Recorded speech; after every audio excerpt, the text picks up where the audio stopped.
ચાલો એક દૃશ્યની કલ્પના કરીએ, એક હિન્દુ અંતિમ સંસ્કારનું. ત્યાં ઘણા બધા સંસ્કારો અને પરંપરાઓ જોવા મળે છે, પણ એમાં એક એવી ખાસ વાત છે જે ઘણા લોકોને વિચારતા કરી દે છે. આજે આપણે આ જ વિષયમાં થોડું ઊંડાણપૂર્વક સમજીશું. તો મૂળ સવાલ આ જ છે. સ્મશાનમાં તો અગ્નિ હોય જ છે, તો પછી ઘરેથી અલગથી અગ્નિ લઈ જવાની શું જરૂર છે? આ કોઈ આજકાલની પ્રથા નથી. આ તો આપણા ઋષિમુનિઓએ સ્થાપેલી એક ખૂબ જ ઊંડી પરંપરા છે, અને એની પાછળ એક આખી કહાણી છુપાયેલી છે. અને આ સવાલનો જવાબ શોધવા માટે આપણે જીવનના અંતથી નહીં, પણ એક નવા જીવનની શરૂઆતથી વાત કરવી પડશે. એટલે કે એક હિન્દુ લગ્નથી. લગ્ન મંડપમાં જે અગ્નિ પ્રજ્વલિત હોય છે એ માત્ર ગરમી કે પ્રકાશ માટે નથી હોતો. ના, એ તો એક દિવ્ય સાક્ષી છે જેની હાજરીમાં વર અને વધુ જીવનભર સાથે રહેવાના વચનોથી બંધાય છે.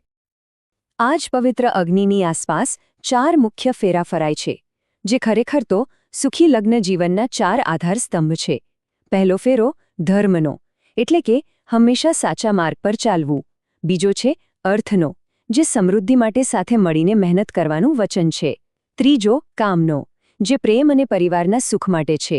અને ચોથો અને અંતિમ ફેરો મોક્ષનો, જે આધ્યાત્મિક મુક્તિના માર્ગે સાથે ચાલવાની વાત કરે છે. અહીંયા એક બહુ જ રસપ્રદ અને પ્રતિકાત્મક ક્રિયા થાય છે. જુઓ, જે ચોથો ફેરો છે ને, મોક્ષનો, એમાં પત્ની પતિની પાછળ ચાલે છે. આ એ વાતનો પ્રતીક છે કે હવે વચનો પૂરા થયા છે અને જીવનભરનો સાથ નિભાવવાનો છે. પણ એ અગ્નિની ભૂમિકા અહીં પૂરી નથી થતી. હકીકતમાં એની અસલી યાત્રા તો હવે શરૂ થાય છે. ચાલો જોઈએ કેવી રીતે. જે અગ્નિની સાક્ષીએ ફેરા ફરાયા હોય છે એને ક્યારે બુઝાવા દેવામાં નથી આવતો. જ્યારે કન્યા વિદાય થાય ત્યારે વરપક્ષને આ અગ્નિ એક માટીના વાસણમાં, જેને દોણું કહેવાય, એમાં આપવામાં આવતો. સમય બદલાયો એટલે પછી પતરાના ફાનસ આવ્યા અને હવે તો રમણ દીવો વપરાય છે. આ જ અંગારાથી નવા ઘરમાં પહેલીવાર ચૂલો સળગાવવામાં આવતો. એટલે તમે સમજો, આ અગ્નિ માત્ર એક રિવાજ નથી રહી જતો. એ તો ઘરનો જીવંત હિસ્સો બની જાય છે, ઘરનો ધબકાર બની જાય છે. એ જ અગ્નિ પર રસોઈ બને છે, એ જ અગ્નિથી દીવો થાય છે. દરરોજ એ જ્યોતને જીવંત રાખવામાં આવે છે, અને આ ક્રમ આખી જિંદગી ચાલે છે. અને હવે આપણે આપણા મૂળ સવાલ પર પાછા આવીએ છીએ. જીવનની આ યાત્રા હવે એક વર્તુળ, એક સાયકલ પૂરી કરવા જઈ રહી છે. અને આ રહ્યો જવાબ. જ્યારે એ જ ઘરમાં કોઈ વ્યક્તિનું અવસાન થાય ત્યારે તેમના અગ્નિદાહ માટે એ જ ચૂલામાંથી અગ્નિ લઈ જવામાં આવે છે. જે અગ્નિએ તેમના લગ્ન જીવનની શરૂઆત જોઈ હતી, એ જ અગ્નિ તેમના દેહની અંતિમ યાત્રાનો સાક્ષી બને છે. અને આ ચક્ર અહીં કેટલી સુંદર રીતે પૂરું થાય છે. જેમ લગ્નમાં ધર્મ, અર્થ, કામ અને મોક્ષના 4 ફેરા હતા, બરાબર એ જ રીતે મૃત્યુ પછીની અંતિમ યાત્રામાં પણ 4 વિસામાં, એટલે કે 4 સ્ટોપ હોય છે. ઘરના આંગણે, ગામના ઝાંપા પાસે, ગામના ચોકમાં અને છેલ્લે સ્મશાનમાં. જાણે જીવનની શરૂઆત અને અંત એકબીજાના પ્રતિબિંબ હોય. પણ આ સંસ્કાર ફક્ત એક પરંપરાથી વિશેષ છે.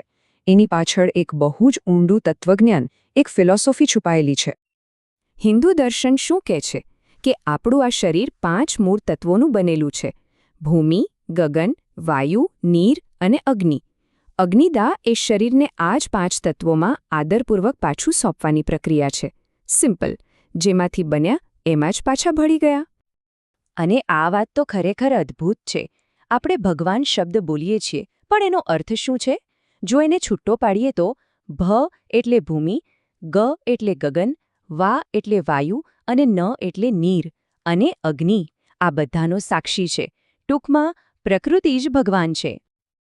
આ ફિલોસોફી પ્રમાણે શરીર નાશવંત છે, એ તો આપણે જાણીએ છીએ, પણ આત્મા અમર છે. એ ક્યારેય મરતો નથી. જે જીવન શક્તિ છે એ બસ પાછી બ્રહ્માંડમાં, એટલે કે પ્રકૃતિમાં, ભગવાનમાં વિલીન થઈ જાય છે. તો ચાલો આ આખી વાતને આપણે આ એક સુંદર વિચાર સાથે પૂરી કરીએ. માણસ ક્યારેય મરતો નથી. ફર્ક માત્ર એટલો જ છે કે જે રૂપમાં તેને એક સમયે જોવામાં આવ્યો હતો, તે રૂપમાં હવે તે નથી. જીવનની જ્યોત ક્યારેય બુઝાતી નથી, એ ફક્ત પોતાનું સ્વરૂપ બદલે છે.